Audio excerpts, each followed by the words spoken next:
Olá, meus queridos, sejam muito bem-vindos à nossa ministração semanal.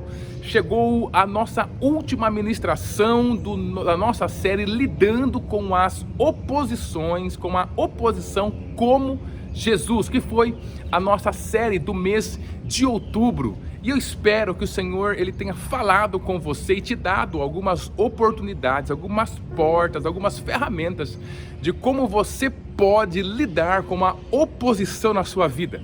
Não existe nenhum ser humano que vai passar por essa terra e não vai sofrer alguma oposição no nível espiritual, no nível emocional e intelectual interno e também no nível externo, com as situações da vida, os acidentes da vida e com aquilo que as pessoas falam e fazem contra a nossa vida. Então é impossível nós passarmos por esse momento, não passarmos pela oposição, mas o Senhor, Ele nos ensina na sua palavra, e não só com aquilo que Ele falou, mas com aquilo que Ele viveu, justamente como nós enfrentarmos cada oposição em nossa vida. E nessa última ministração, eu gostaria de trazer uma oposição característica do ministério do nosso Senhor Jesus, que foi quando Ele enfrentou o diabo ali no deserto, depois de ter jejuado 40 dias. Então, queridos, naquele período, ele teve de enfrentar a maior oposição da sua vida. Mas quando ele venceu, seguro de tudo aquilo que nós já falamos nessa série, fazendo justamente, não negociando esses princípios e aplicando essas verdades do reino naquela luta, ele então, queridos, foi justamente aprovado para esse ministério especial que ao final dele trouxe a salvação para as nossas vidas. Mas ele teve que enfrentar, não teve como ele fugir disso, não teve como ele passar por um outro caminho paliativo. É o que normalmente é o que nós queremos. Nós não queremos enfrentar a oposição, e muitas vezes o não querer enfrentar já é uma decisão, mas normalmente uma decisão negativa para as nossas vidas. Porque o Senhor, Ele espera que nós enfrentemos as oposições e que nós vencemos cada uma delas, querido, baseada em Sua palavra, no Seu exemplo, naquilo que Ele ensina e na experiência prática que Ele traz para as nossas vidas a cada dia. E hoje, para nós terminarmos, eu quero falar com você sobre como a oposição ela se apresenta diante de nós. Normalmente a oposição ela vem gritando com um formato definido, em alguma área definida, em algum momento da nossa vida, e parece que ela vem sobre nós justamente mostrando apenas aquilo especificamente, pontualmente, que ela está trazendo para a nossa vida.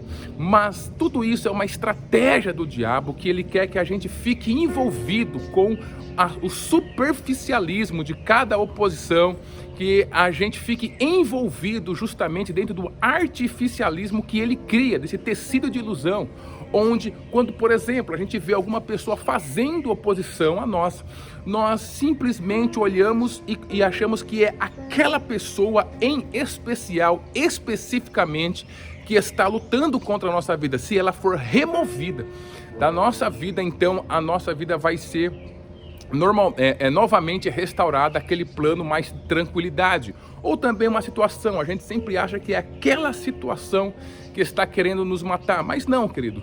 Todas as situações da vida, todos os ataques, todas as oposições em nossas vidas, eles acontecem por camadas. Nós normalmente lidamos com a camada mais superficial, o que é um erro. Porque quando a gente lida só com a camada superficial, essa oposição ela vai mudando de cara e vai se apresentando a nós. A gente sempre acha que é uma oposição diferente. Porque antes era uma oposição na minha área de relacionamento, agora é uma oposição na minha área financeira, então são coisas diferentes. E não são. Se você vê por baixo dela, e aí é isso que Jesus ele traz e nos ensina, nessa tentação que ele venceu no deserto, você vai perceber que existem padrões. E se você quebrar, identificar esses padrões e lutar contra eles, essa máscara da oposição cai. E você pode então, com essas ferramentas que nós aprendemos, querido, aqui na palavra do Senhor, trazer justamente essa oportunidade de vencer cada oposição em sua vida e mais, suportar o momento, né? Porque uma das características do cristão é justamente que ele suporta o momento, né? Foi o que o Senhor Jesus ele fez, ele veio para essa terra e ele suportou o momento, por isso cumpriu a vontade do Pai e levou glória para o Pai. Então, a tentação de Jesus está escrito lá em Lucas capítulo 4, a partir do versículo 1. E lá está escrito assim: E Jesus, cheio do Espírito Santo, voltou do Jordão e foi levado pelo Espírito ao deserto. E 40 dias foi tentado pelo diabo, e naqueles dias não comeu coisa alguma. E terminados eles, teve fome.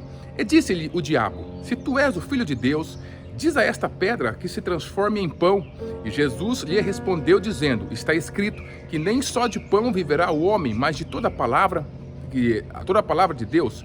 E o diabo, levando-o a um alto monte, mostrou-lhe num momento de tempo todos os reinos do mundo, e disse-lhe o diabo: Dar-te-ei a ti todo este poder e a sua glória, porque a mim me foi entregue e dou-o a quem quero. Portanto, se tu me adorares, tudo será teu. E Jesus respondendo disse-lhe: Vai-te para trás de mim, Satanás, porque está escrito: Adorarás o Senhor teu Deus, e só a ele servirás. Levou-o também a Jerusalém e pô-lo sobre o pináculo do templo, e disse-lhe: Se tu és o Filho de Deus, lança-te daqui abaixo, porque está escrito: Mandará aos seus anjos acerca de ti, que te guardem, e que te sustenham nas mãos, para que nunca tropeces com o teu pé em alguma pedra. E Jesus respondendo disse-lhe: Dito está, não tentarás ao Senhor teu Deus. Então, queridos, até aqui, aí o diabo ele acaba indo embora e deixando Jesus por um tempo. Você percebe que são 3 tentações, e essas 3 tentações que Jesus passa, 3 oposições que ele tem que enfrentar diante do diabo depois de ter jejuado 40 dias, são justamente 3 áreas da nossa vida onde toda a oposição ela se organiza para se levantar contra nós. Uma vez que você consegue descobrir qual é a essência, qual é a camada inferior mais profunda sobre qual essa oposição ela está se levantando, você consegue ter força em Deus, conhecimento para que você possa lidar com ela, querido, de maneira que seja positivo para a sua vida, que aquilo que veio para te matar se transforme numa ferramenta para você crescer, por exemplo. Aquilo que veio para paralisar a sua vida se transforme em uma ferramenta, um degrau, uma escada, para que você atinja um nível de maturidade maior, porque essa é a proposta de Deus.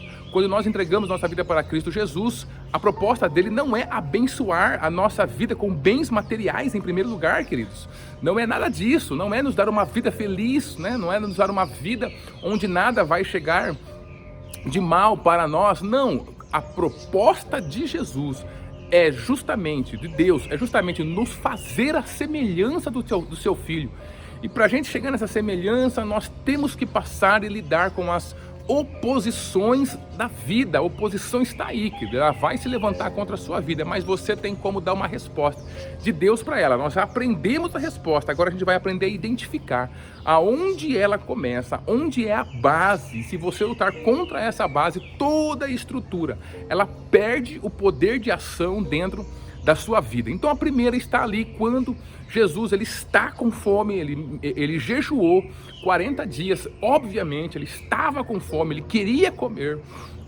E o diabo chega e oferece para ele: olha, se você é o Filho de Deus, transforma essas pedras em pães. E aí ele dá a resposta, a primeira resposta dele, baseada na palavra de Deus. Lembra, você tem que ter a sua identidade, você tem que conhecer a palavra de Deus e aplicar ela no momento correto. Nem só de pão viverá o homem. Quando ele aplica essa palavra, a fome dele não vai embora, queridos, mas ele desenvolve dentro do seu coração uma questão muito poderosa de respeitar princípios da palavra de Deus, valores inegociáveis que o Senhor colocou em nossos corações, que ele entregou para nós, e desenvolver as suas prioridades a partir desse princípio.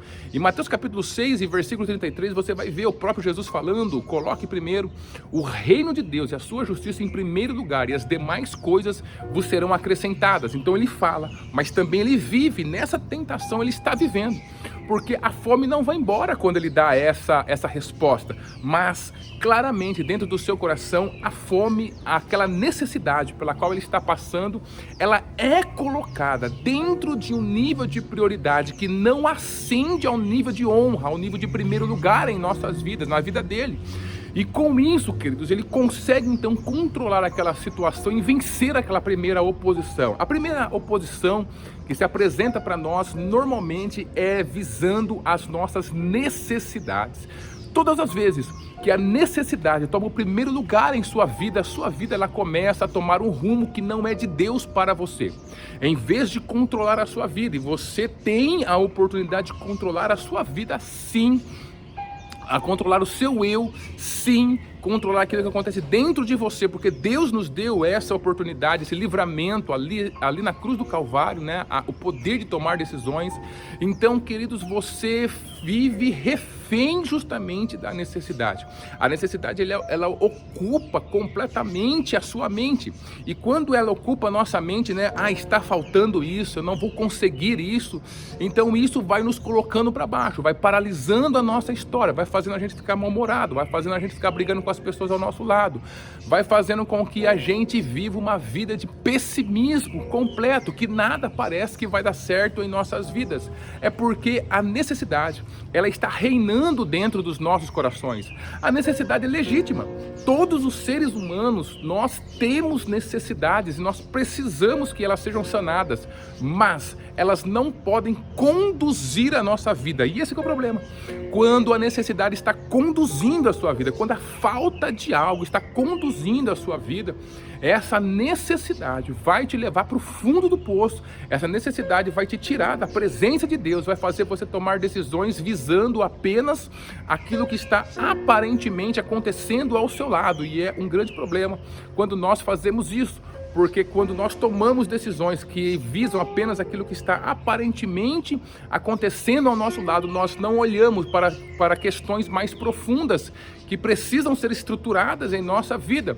E com isso, a nossa fé é jogada lá embaixo, a nossa esperança passa, a presença do Senhor já não é mais sentida no nosso coração. Nós declaramos independência pelo medo, justamente dessa necessidade de Deus, e a gente começa a viver uma vida de peso. Normalmente, o resultado de viver debaixo da necessidade está faltando, vai faltar, não vai dar, eu não consigo. Normalmente é o peso, é o medo que toma conta do nosso coração, é a ansiedade que vem para destruir a nossa alma. Jesus ele tinha claramente uma necessidade física, que é de comer, mas ele não colocou essa necessidade, essa fome acima dos princípios, valores do reino.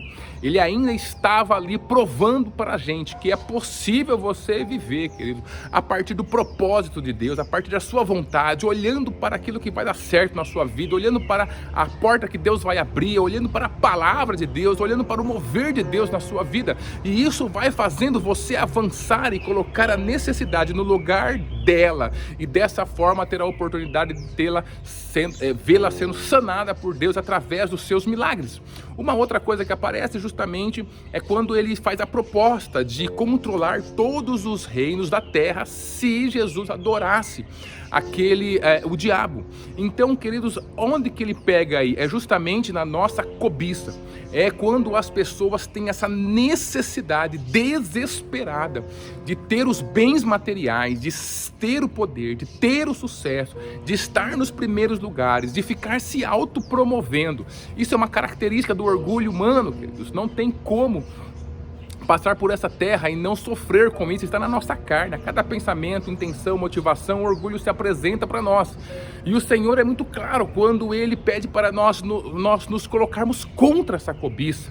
Você vai perceber que lá em 1 João 2,16 está escrito que a concupiscência da carne, concupiscência dos olhos e soberba da vida não vem do Pai, mas de Deus.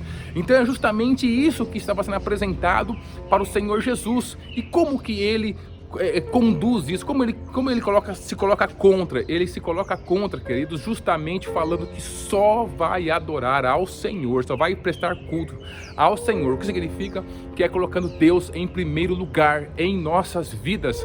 Nós não podemos desejar um bem material, uma posição, dinheiro, sucesso, ou seja lá o que for, acima de Deus, querido. Porque mesmo que você chegue lá no sucesso, no local onde você quer, com dinheiro, com os bens materiais, materiais. Se Deus não estiver com você, isso vai ser de uma perdição terrível para a sua vida. E Ele sabe o que nós precisamos, Ele sabe quando acrescentar as coisas à nossa vida. Então é uma luta contra a cobiça, contra o orgulho humano.